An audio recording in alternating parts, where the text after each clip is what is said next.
सोलापूर लोकसभा मतदारसंघातून खासदार म्हणून प्रणिती शिंदे या प्रचंड बहुमताने निवडून आल्याबद्दल मोहोळ तालुक्यातील जनतेचे, शेतकऱ्यांचे, महाविकास आघाडीचे नेते मंडळी, पदाधिकारी, कार्यकर्त्यांचे आभार व्यक्त करण्यासाठी मोहोळ तालुक्यातील श्रीराम मंगल कार्यालय येथे कृतज्ञता मेळाव्याचे आयोजन करण्यात आले होते। मोहोळ तालुक्यातील जनतेने प्रचंड बहुमत देऊन विजयी केल्याबद्दल नवनिर्वाचित खासदार प्रणिती शिंदे व माजी केंद्रीय गृहमंत्री सुशीलकुमार शिंदे यांनी आभार व्यक्त केले। यावेळी बोलताना नवनिर्वाचित खासदार प्रणिती शिंदे म्हणाले की ही निवडणूक जनतेने हातात घेतली होती। प्रचारासाठी वाड्या वस्त्यांवर गावागावात गेले असता 43 डिग्री उन्हात सुद्धा जनतेने उत्स्फूर्त प्रतिसाद दिला आणि मोहोळ तालुक्यातील जनतेने आशीर्वाद आणि सर्वात जास्त लीड देऊन सिंहाचा वाटा उचलून मला प्रचंड बहुमताने विजयी केले। याबद्दल मोहोळ तालुक्यातील जनतेचे, शेतकऱ्यांचे ऋण फेडण्यासाठी माझे आयुष्य कमी पडेल। त्याचबरोबर मनोज जरांगे पाटील यांचे, शिवसेना उद्धव बाळासाहेब ठाकरे पक्षाचे, राष्ट्रवादी शरदचंद्र पवार पक्षाचे, महाविकास आघाडी घटक पक्षातील पदाधिकारी, कार्यकर्त्यांचेही आभार। हा विजय तुमचा आहे। या निवडणुकीत नेते एकीकडे,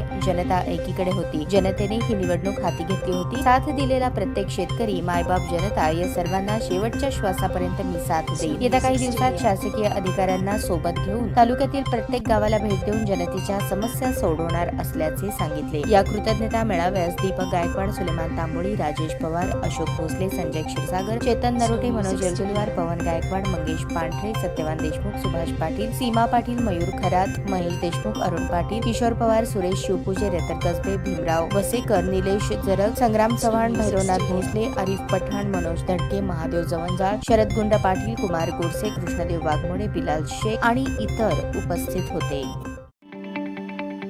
ताज्या बातम्या पाहण्यासाठी प्राईम महाराष्ट्र न्यूज चॅनलला सबस्क्राईब करा।